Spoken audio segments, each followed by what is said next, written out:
Hello everyone, welcome to finance with Pranav. आप सबका बहुत स्वागत है एक नए और वीडियो में। आज हम लोग बात करने वाले हैं रोजरी बायोटेक स्टॉक के बारे में। तो पहले हम लोग उसका ट्रेडिंग व्यू पे टेक्निकल एनालिसिस करेंगे, फिर उसके बाद फाइनेंशियल एनालिसिस करेंगे स्क्रीनर डॉट इन पे। तो वीडियो को पूरा देखना और वीडियो पसंद आए तो वीडियो को लाइक करना और चैनल को सब्सक्राइब करना। चलिए हम लोग शुरू करते हैं रोजरी बायोटेक के एनालिसिस के बारे में।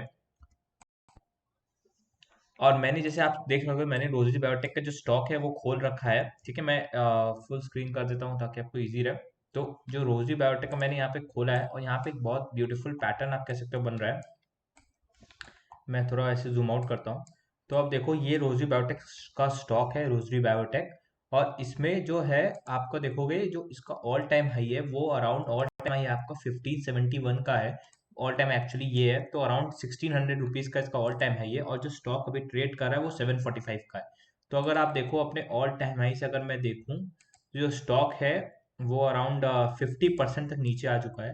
ठीक है, 50% तक नीचे आ चुका है और अभी ऑल टाइम हाई से अपने, और अभी जो करंट लेवल है इसका 745 रुपीज का चल रहा है। बट एक और ये है कि एक और ये पैटर्न बना रहा है। आप देखो, एक ये राउंडिंग, जैसे देखोगे एक राउंडिंग पैटर्न बन रहा है यहाँ पे। आप देखो, ये राउंडिंग पैटर्न बन रहा है और ये राउंडिंग पैटर्न से जो इसका टारगेट निकल के आता है वो अराउंड 1345 रुपीज का आता है।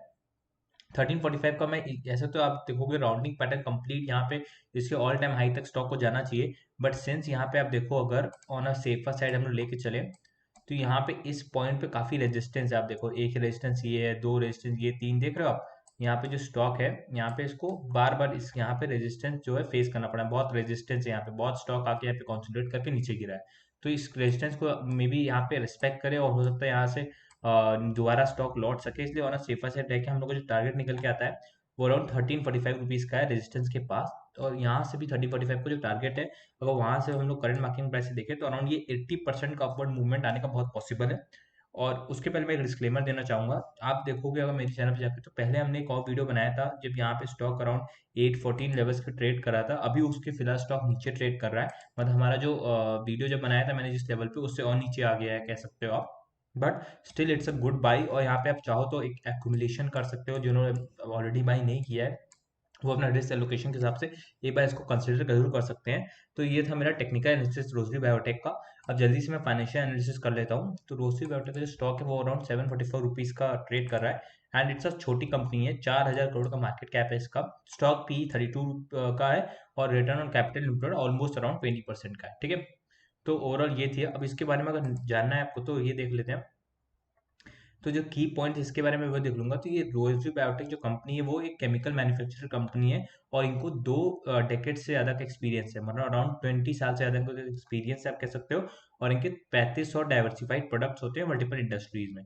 ठीक है, और मेनली जो इनका बिजनेस सेगमेंट है वो होता है home personal care performance chemical, जिसमें इनको 60% रेवेन्यू तक आता है।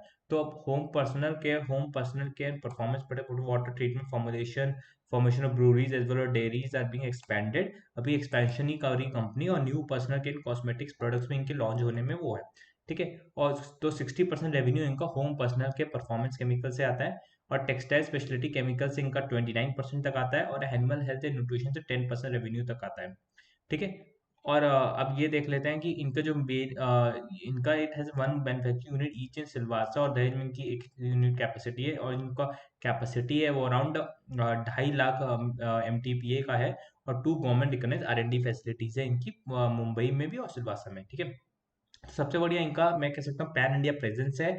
और इनका पैन इंडिया प्रेजेंस के साथ साथ इनका आप देखोगे डाइवर्सिफाइड प्रोडक्ट में है, और इनका 60% रेवेन्यू पर्सनल केयर इन सब में आता है। ठीक है, ये हो गया तो इसका ऑलमोस्ट हम लोग का छोटा सा रोजी बायोटेक का। बट सिंस हम लोग को ये पता चल गया कि कंपनी जो है एक अच्छा खासा रेवेन्यू शेयर होल्ड कर रही है और अच्छा पैन इंडिया प्रेजेंस, तो इट्स अ गुड कंपनी ये कहूंगा मैं। और इसमें एक्सपेंशन और इसमें ग्रोथ काफी चांस है। तो इस हम लोग को ये आइडिया लग गया। ठीक है, अब हम लोग 3 ईयर्स का मैंने यहाँ पे क्लिक कर दिया है। अब 3 ईयर्स पे जाके मैं यहाँ पे पी रेशियो में देखता हूँ। तो अगर आप पी रेशियो का देखोगे तो 3 ईयर्स में यहाँ पे जो इसका मीडियन पी है वो 49.6 का है। ठीक है, और अभी जो स्टॉक ट्रेड कर रहा है 32 पर ट्रेड कर रहा है, मतलब अपने मीडियन पी से भी काफी स्टॉक नीचे ट्रेड कर रहा है। तो it's a very good point. और मीडियम पी तक तो स्टॉक को वापस आना ही चाहिए मेरे हिसाब से। तो पी वाइज भी it's a very good company.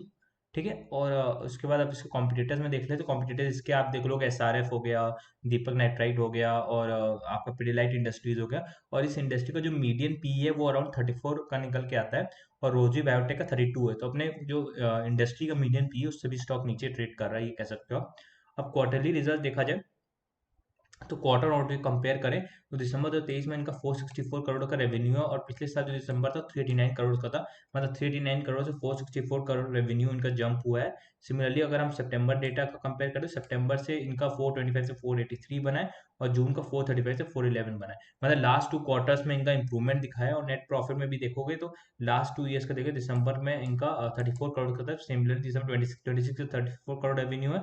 फिर मार्च में 29 करोड़ से 30, ये आपका मार्च का रिजल्ट नहीं आया है, सितंबर 24 से 33 करोड़, मतलब नेट प्रॉफिट इनका अच्छा अच्छे से जंप हुआ है, क्वार्टर ऑन क्वार्टर इनको ग्रोथ मिला है। और इनका सेल्स भी आप देखोगे हर साल इनका सेल्स बढ़ता हुआ दिखेगा आपको। 516, 600, 709, 1483, फिर 1656 और लास्ट ट्वेल्व मंथ का 7064 करोड़ इनका रेवेन्यू। नेट प्रॉफिट भी इनका लास्ट 12 मंथ्स का हाईएस्ट ओवर रेवेन्यू है 126 करोड़ का, ठीक है।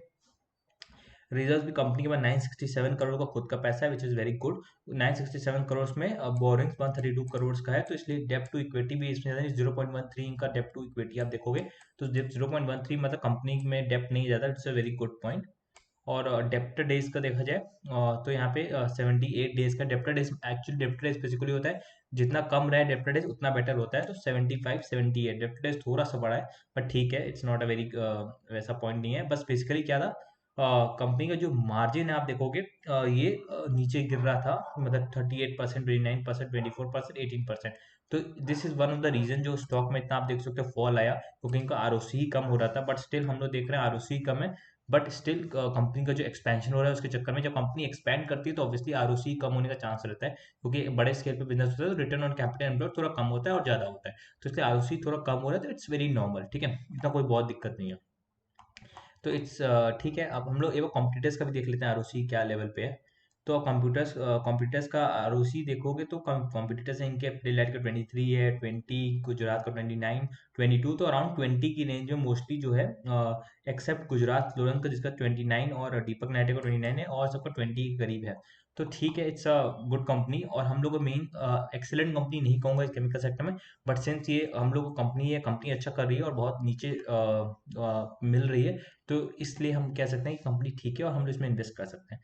प्रोमोटर्स अराउंड 68% का स्टेक रखते हैं। एफ आईज ने अपना स्टेक थोड़ा ट्रिम किया है, 5.7 से 4.14, बट डी आईज ने 17.68 से 18.06 दिसंबर क्वार्टर में अपना स्टेक बढ़ाया है, ठीक है। तो ये हो गया रोजी बायोटेक का आपका फाइनेंशियल एनालिसिस, और ये हो गया टेक्निकल एनालिसिस। इससे टारगेट निकल के आता है मेरा अराउंड 1345 का, जो कि यहाँ से 80% है। ये मेरा फाइनल टारगेट होगा। उसके पहले अगर आप और जो कम रिस्क इन्वेस्टर्स हैं वो उनको उनके लिए अगर देखूँ तो एक टारगेट ये भी निकल के आता है। आप यहाँ से अगर इस लेवल पे जाओ तो अराउंड 39% का है, तो हम लोग सबसे पहले 40% का टारगेट करते हैं। तो अगर मैं इस पे देखूँ तो अभी के हिसाब से जो इसका सबसे फोर्स रेजिस्टेंस मेरे को जो मिल रहा है वो अराउंड ये है एक, और ऊपर दूसरा ये है, ठीक है। तो एक तरह से कह सकते हो जो पहला टारगेट है मेरा, पहला टारगेट अराउंड आपका इसका है अराउंड 20.902 रुपीज का। तो हम लोग लेट्स डू दिस थिंग, पहले हम लोग फर्स्ट टारगेट पे स्टेप बाय स्टेप यहाँ पे लेके चलेंगे। तो पहले हम लोग का जो फर्स्ट टारगेट है उस पे हम लोग यहाँ पे देखते हैं क्या है, उस हिसाब से फिर हम लोग डिसाइड करेंगे जब फर्स्ट टारगेट कंप्लीट आने पे कि हम लोग क्या करना है। तो जो फर्स्ट टारगेट है मेरा, यहाँ पे मैं देख लेता हूँ, मार्क कर लेता हूँ आपके अंडरस्टैंडिंग के लिए, ठीक है। तो ठीक है, तो पहला मेरा टारगेट है यहाँ से अराउंड, मैं मार्क करने की ट्राई कर रहा हूँ, ठीक है। तो पहला मेरा टारगेट निकल के आता है